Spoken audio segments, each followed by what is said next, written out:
اسود انسی قتل ہوا، ایک اور شخص بھی کھڑا ہوا جسے میں اور آپ مسلمہ کذاب کے نام سے یاد کرتے ہیں۔ اس نے بھی نبی ہونے کا دعویٰ کیا، اس نے دعویٰ کیا کہ میں کلمہ بھی آپ صلی اللہ علیہ وسلم کا پڑھتا ہوں، قرآن مجید کی تلاوت بھی کرتا ہوں، نمازیں بھی پڑھتا ہوں، سب کچھ کرتا ہوں، لیکن میرا دعویٰ اتنا ہے کہ آپ صلی اللہ علیہ وسلم بڑے نبی ہیں، آپ صلی اللہ علیہ وسلم شہروں کے نبی ہیں،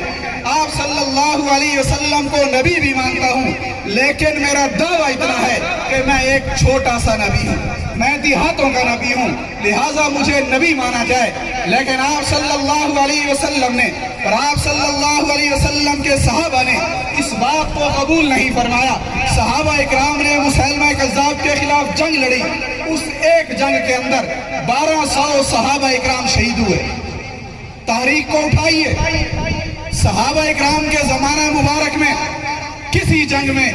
1200 صحابہ اکرام شہید نہیں ہوئے، صرف اور صرف ایک اس جنگ میں شہید ہوئے جو جنگ تحفظ ختم نبوت کے لیے لڑی گئی تھی۔ ان صحابہ نے آج کے مسلمانوں تک یہ پیغام پہنچایا کہ اگر آپ صلی اللہ علیہ وسلم کے بعد آپ صلی اللہ علیہ وسلم کے منصب نبوت پر کوئی بیٹھنے کی کوشش کرے گا تو ہم صحابہ کا پیغام یہ ہے کہ اپنی جانیں پیش کر دینا، لیکن اسے نبی نہیں ماننا۔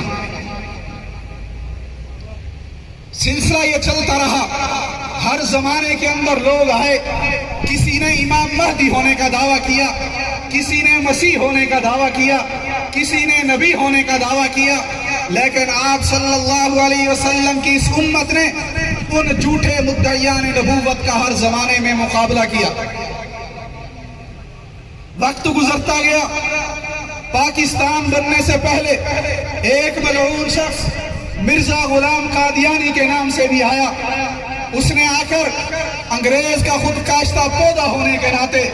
سب سے پہلے اس نے کہا کہ میں اللہ کا ولی ہوں، پھر اس نے کہا میں مجدد ہوں، پھر اس نے کہا کہ میں ملہم من اللہ ہوں، پھر اس نے کہا کہ میں امام مہدی ہوں، پھر اس نے مسیح موعود ہونے کا دعویٰ کیا، اور پھر آخر کار اس نے آ کر کہا کہ میں نبی بھی ہوں اور رسول بھی ہوں۔ اور یہاں تک نہیں بلکہ اس نے کہا کہ میں آپ صلی اللہ علیہ وسلم کی شان سے بڑھ کر نبی آیا ہوں۔ آپ صلی اللہ علیہ وسلم کی گستاخی الگ کی، تمام انبیاء کی توہین الگ کی، اللہ تبارک و تعالیٰ کی توہین الگ کی، حضرت عیسیٰ علیہ السلام کی توہین الگ کی۔ میں آپ حضرات سے یہ سوال کرنا چاہتا ہوں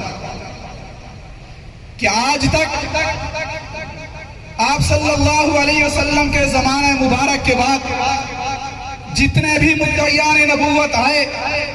کسی نے بھی اتنی توہین انبیاء کی نہیں کی، کسی نے بھی اتنی صحابہ اکرام کی توہین نہیں کی جتنی مرزا غلام قادیانی نے کی۔ تو جنہوں نے توہین نہیں کی، اگر وہ نبی نہیں ہو سکتے تو مرزا غلام قادیانی جو صحابہ اکرام کی بھی توہین کرے، قرآن مجید کی بھی توہین کرے، امہات المومنین کی بھی توہین کرے، انبیاء کی بھی توہین کرے، کیا وہ نبی ہو سکتا ہے؟ میرا اور آپ کا عقیدہ یہ ہے کہ میں اور آپ اس وقت تک جنت کے حقدار نہیں ہو سکتے جب تک کہ آپ صلی اللہ علیہ وسلم کا کلمہ پڑھ کر آپ صلی اللہ علیہ وسلم کو آخری نبی نہ مان لیں۔ مرزا غلام قادیانی اور اس کے ماننے والوں کا عقیدہ یہ ہے کہ کوئی شخص جنت میں اس وقت تک داخل نہیں ہو سکے گا جب تک کہ وہ آپ صلی اللہ علیہ وسلم کو نبی ماننے کے بعد مرزا غلام قادیانی کو نبی نہ مان لے۔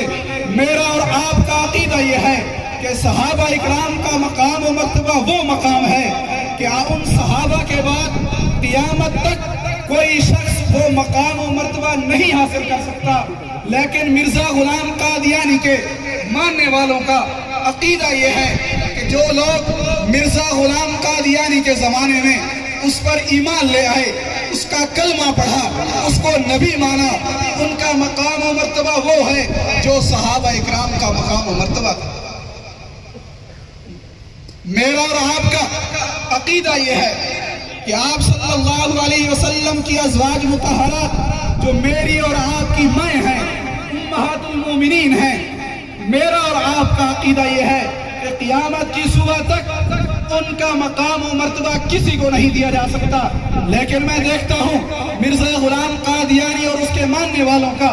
عقیدہ یہ ہے کہ مرزا غلام قادیانی کی جو بیوی ہیں ان کا مقام و مرتبہ وہی مقام و مرتبہ ہے جو آپ صلی اللہ علیہ وسلم کی گھر والیوں ازواج مطہرات کا تھا.